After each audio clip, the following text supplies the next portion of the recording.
अनुराधा का कुकर कई दिनों से खराब था।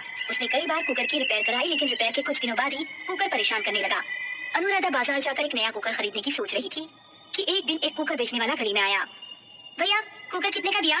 बहन जी, 5 लीटर का कुकर मात्र 200 में दे रहा हूँ। 2 साल की गारंटी है, कोई कमी आए तो मुझे वापस कर देना। अनुराधा ने कुकर खरीद लिया। वो कुकर रखने और पैसे लेने अंदर घर में गई। जब वो पैसे लेकर घर के बाहर लौटी तो कुकर वाला गायब हो चुका था। अरे, ये कुकर वाला कहाँ चला गया? अनुराधा आगे गली तक कुकर वाले को ढूंढने गई, लेकिन उसे कुकर वाला नहीं मिला। उस रात अनुराधा ने नए कुकर में खाना बनाया। कुकर अच्छा काम कर रहा था। चिंटू और मुकेश, आज मैंने एक नए कुकर में दाल बनाई है। बताओ तो जरा, दाल कैसी बनी है? मम्मी, दाल तो एकदम मस्त बनी है। थोड़ा देसी घी ले आओ तो और भी मजा आएगा। खाना खाकर तीनों सो गए। चिंटू और अनुराधा बाहर आंगन में सोते थे और चिंटू के पापा अंदर। रात में बर्तनों की खटखट सुनकर अनुराधा की नींद टूट गई। किचन से कुकर की सीटी सुनाई दे रही थी। अनुराधा की नजर पहले चिंटू पर गई। चिंटू कान में हेडफोन लगाए सो रहा था। अनुराधा उठकर किचन में गई। किचन में कोई नहीं था और कुकर गैस पर चढ़ा हुआ था। ये कुकर किसने गैस पर रख दिया? अनुराधा ने जब कुकर खोलकर देखा तो कुकर के अंदर एक भयानक फटा हुआ सिर रखा था। अनुराधा की चीख निकल पड़ी और उसके हाथ से कुकर छूटकर जमीन पर गिर गया। मुकेश और चिंटू जाग गए। अनुराधा, इतनी रात में क्या बना रही हो? मैं कुछ नहीं बना रही थी। ये कुकर पता नहीं कैसे अपने आप गैस पर पहुंच गया। इसमें सीटी लग रही थी और कुकर में कटा हुआ सिर था। मुकेश ने कुकर उठाकर देखा तो उसमें कुछ भी नहीं था। कुकर में कुछ नहीं है, तुम्हारे कान में सीटी बज रही होगी। घबराने की कोई बात नहीं है, कभी कभी ऐसा हो जाता है। मुकेश और चिंटू ने अनुराधा की बात का विश्वास नहीं किया। शादियों का सीजन चल रहा था। अनुराधा अगले दिन अपनी फ्रेंड की शादी में चली गई। उस रात चिंटू आंगन में अकेला सो रहा था। कुकर की सीटी की आवाज से उसकी नींद टूट गई। चिंटू ने सोचा कि पापा किचन में कुछ बना रहे होंगे। चिंटू को बाहर मच्छर काट रहे थे, इसलिए उसने सोचा कि पापा के कमरे में जाकर सो जाए। चिंटू कमरे में पहुंचा तो उसने देखा कि उसके पापा कमरे में सो रहे हैं। पापा यहाँ सो रहे हैं और मम्मी घर पर नहीं है, तो किचन में कौन है? चिंटू किचन में पहुंचा तो उसने देखा कि एक चुड़ैल कुकर गैस पर रखकर कुछ उबाल रही है। आजा मेरे पास, तेरी मुंडी काट कर कुकर में उबाल दूंगी। चुड़ैल ने आगे बढ़कर चिंटू का हाथ पकड़ लिया।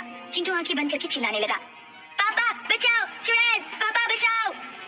मुकेश जब बाहर आया तो उसने देखा कि चिंटू अकेले किचन में खड़ा चिल्ला रहा है। चिंटू, इतनी रात में तुम यहाँ किचन में खड़े होकर क्यों चीख रहे हो? पापा, यहाँ एक चुड़ैल थी।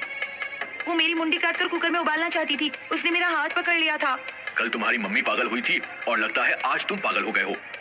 अगले दिन जब अनुराधा घर लौटी तो चिंटू ने उसे अपने साथ घटी घटना के बारे में बताया। उस दिन तुमने और तुम्हारे पापा ने मेरा यकीन नहीं किया था, लेकिन अब मुझे पूरा यकीन हो गया है कि उस कुकर के साथ जरूर किसी प्रेत आत्मा का साया जुड़ा हुआ है। उस रात मुकेश, अनुराधा, चिंटू तीनों जागते रहे।